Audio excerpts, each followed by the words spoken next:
Olá pessoal, sejam muito bem-vindos à nossa edição semanal do Estudando por Questões. Comigo, Dr. Daniel Ferreira, médico de família e comunidade, e Dr. Alan Lisboa. Pessoal, hoje eu quero dar um recado para você que está se preparando para a prova do Revalida de 2021. Se você ainda não começou a estudar, é a hora da reação. Vamos juntos buscar essa aprovação em 2021. Eu, mais que ninguém, conheço a batalha de cada estudante para se formar no exterior. Pensando nisso, o Estudando por Questões preparou um banco de questões totalmente resolvidas, com várias dicas para que vocês, que estão se preparando para esse exame em 2021, obtenham êxito. Vamos lá, juntos buscar essa aprovação. Olá, pessoal. Hoje vamos falar do tema Desmistificando o Revalida.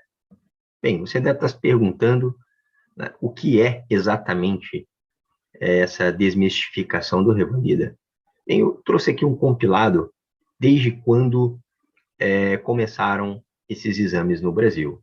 Pela Lei de Diretrizes Básicas da Educação, Lei 9394, de 20 de dezembro de 96, a gente observa no artigo 48 que os diplomas de curso superior reconhecidos, quando registrados, eles terão validade nacional igual, ou seja, o sujeito que realizou uma universidade fora do Brasil, ele, obtendo o devido registro da universidade federal ou estadual, ele tinha a validação dos seus papéis médicos aqui no Brasil e poderia trabalhar, então.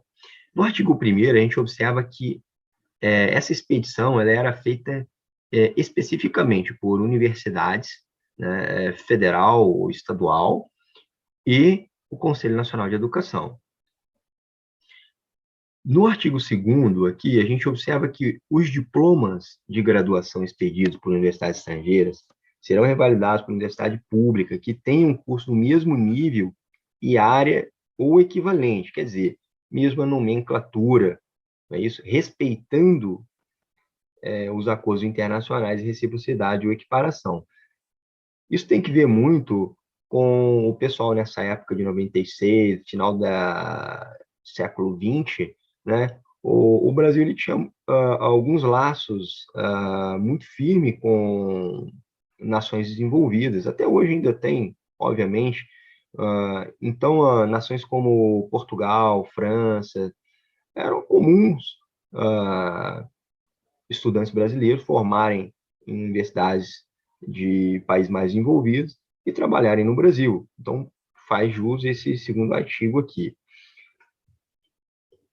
Então, nós temos aqui um parecer do Conselho Nacional de Educação que fala sobre algumas diretrizes, né, que tem que existir para essa revalidação do diploma. Em 2007, aconteceu o seguinte, um apontamento relacionado à carga horária e procedimentos relativos à integralização e duração dos cursos de graduação bacharelados na modalidade presencial. Então, teve esse apontamento. Os cursos deveriam ter a mesma carga horária.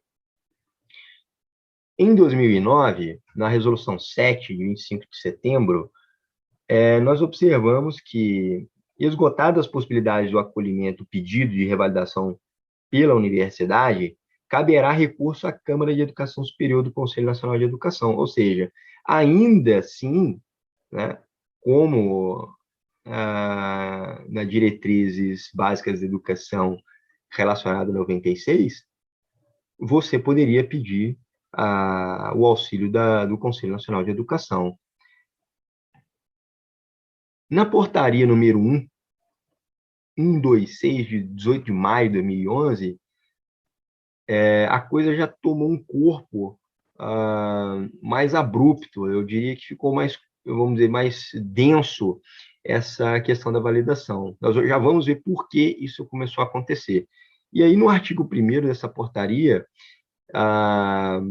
já é instituído um exame nacional para revalidação desses diplomas que são expedidos por universidades no estrangeiro, o qual recebe o nome de Revalida, foi aí então que foi instituído o Revalida, em 2011, foi a primeira edição deles, e o Ministério da Educação, ele divulgou a lista de universidades que aderiram, em primeiro momento, a esse processo de revalidação. Ou seja, aquela lei de diretrizes básicas de educação de 96, ela começou a sofrer alterações ao longo do tempo. Por que isso aconteceu? Né? Nós vimos aqui que, em 2011, nós temos uma taxa de aprovação, sendo em primeira e segunda instância na prova, primeira e segunda etapa, de 12%. Né? E nós observamos que, ao longo dos anos que foram se somando, né, o volume de pessoas que vieram solicitar um reconhecimento do diploma estrangeiro no Brasil, ele vem aumentando, né, ano a ano. E a sua aprovação, ela não vem acompanhando esse número de pessoas que vêm solicitando o pedido de revalidação, ou seja, com o aumento do pedido de revalidação, você tem uma diminuição da aprovação. Então, observando esse dado, né, me chamou muito a atenção esse ponto de por que isso acontece, né? E se sempre foi assim, ou o que realmente está acontecendo para que nós, que somos brasileiros, somos formados em universidade estrangeira, nós temos dificuldade de ingressar pelo Instituto Nacional de Estudos e Pesquisas Educacionais, o Anísio Teixeira, comumente conhecido como INEP, né? Por que essa dificuldade, né? Então, nós vimos que nos primeiros anos do Revalida, 2011, 2012, 2013, né, nós temos uma taxa muito pequena de aprovação, ou seja, até decrescente. Já em 2014, nós tivemos 32% da aprovação. Em 2015, 41% dessa aprovação.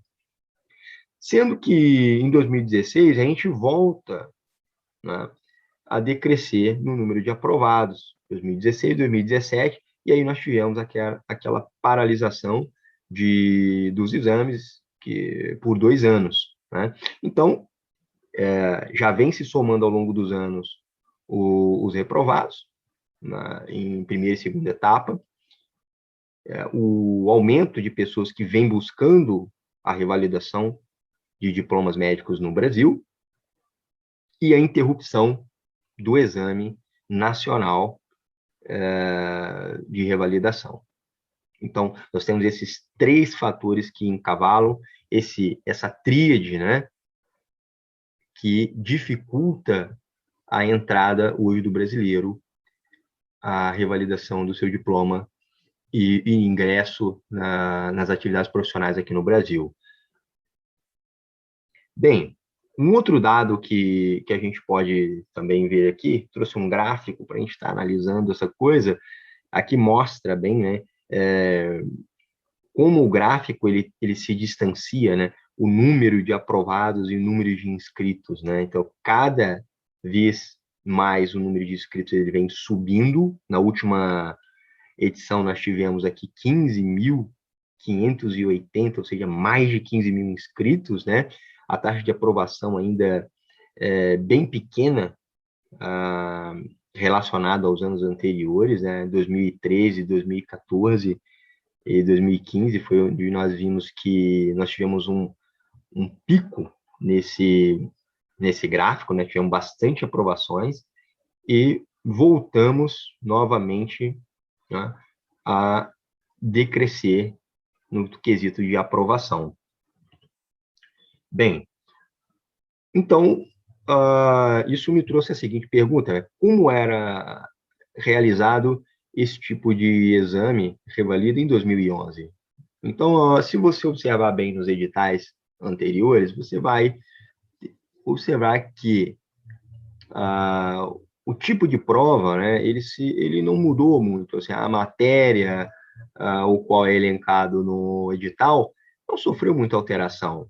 né, nós ainda temos a P1, P2 e P3. Né? P1 e P2 realizado no mesmo dia, ah, com as 5 horas, né, da prova escrita objetiva e 3 horas da prova escrita discursiva. No mesmo dia é feito isso, parte matutino e vespertino, onde a diferença, né, para os anos atuais, é bem observado no número de questões. Então, em 2011, nós temos aqui 110 questões na prova objetiva e temos 5 questões nas provas discursivas. Ok, isso soma ao total de 115 questões que você vai responder, que era retirada uma média, né, a média a nota de corte, que nós chamamos, e aí então você recebia a notificação de aprovado ou reprovado nesse exame, na primeira etapa, composta de P1 e P2. Né? Daí então você estava apto a ingressar na P3, que era a prova de habilidades clínicas ou prova prática, nós conhecemos, né, com os stands, com os atores que vão simular um certo cenário, né, de evento patológico, e você deverá, então, utilizar todo o instrumento médico ali, chegando ao fim do diagnóstico e tratamento, como vários pontos, vários quesitos, né, de assertiva ou erros naquela avaliação. O que mudou, então, para 2020, né, que foi a última edição do Revalida? O que mudou foi que a P1 e a P2 agora elas são distintas. Você precisa da aprovação na P1 para aí então ser corrigido a sua P2. Ou seja, você tem que atingir a nota de corte na P1 e atingir a nota de corte na P2. Ou seja, nos anos pretéritos, né, não estou dizendo que é mais fácil, tá, a análise ou a realização da prova, mas fica claro para a gente aqui, nessa observação, né, o maior número de questões, a mesma matéria, a forma de condução, de correção dessa prova, quer dizer, são pontos que facilitaram, em 2013 e 2014, aquela ascensão de aprovações, onde nós vimos ali que tivemos números até de 20% a 30%, a 40% de aprovações nesses anos. Uma outra coisa que me chamou bem a atenção também é se nós observarmos o quadro de políticos que estavam no poder, ou seja, partidos que estavam no poder nessa mesma graduação do tempo.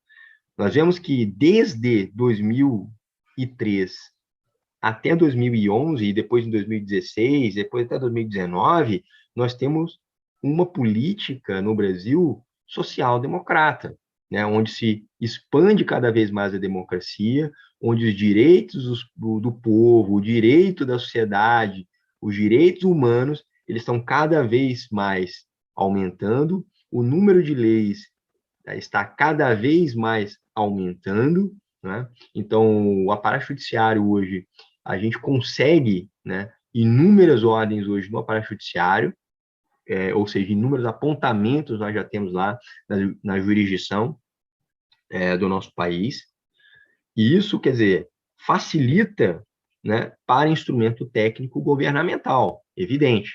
Se é ruim ou bom para o povo, isso é uma outra questão que nós podemos discutir em outro momento, em outro vídeo. Não estou fazendo aqui nenhuma apologia a governo algum, apenas trazendo uma elucidação e um fato constatado que me foi percebido, que durante esse período de maior aprovação, nós tivemos governos que estavam mais alinhados ou alinhavados à social-democracia. Isso é um fato. Está lá, é só vocês pesquisarem, eu estou deixando aqui na descrição do vídeo toda a bibliografia e vocês podem conferir, tá ok? E deixar um alerta aqui para 2022, ano de eleição, né?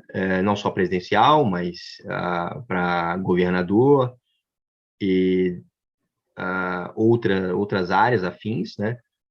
Então, observem bem, porque isso está diretamente relacionado, como nós vimos aqui, a tudo no Brasil, inclusive aos exames, né, que nós somos médicos, precisamos desse reconhecimento de uma instituição federal para trabalharmos no Brasil, ou seja, fiquem atentos nessas opções, porque nós já sabemos que candidatos de direita, candidatos de esquerda, candidatos do centro, eles vão aparecer, como aconteceu também lá nos Estados Unidos. Há poucos anos nós tivemos as eleições lá, nós tivemos representações de direita e de esquerda, e de repente quem subiu ao pódio, né, quem conseguiu levar as eleições foi, de fato, um candidato que não era nem de extrema-direita, nem de extrema-esquerda.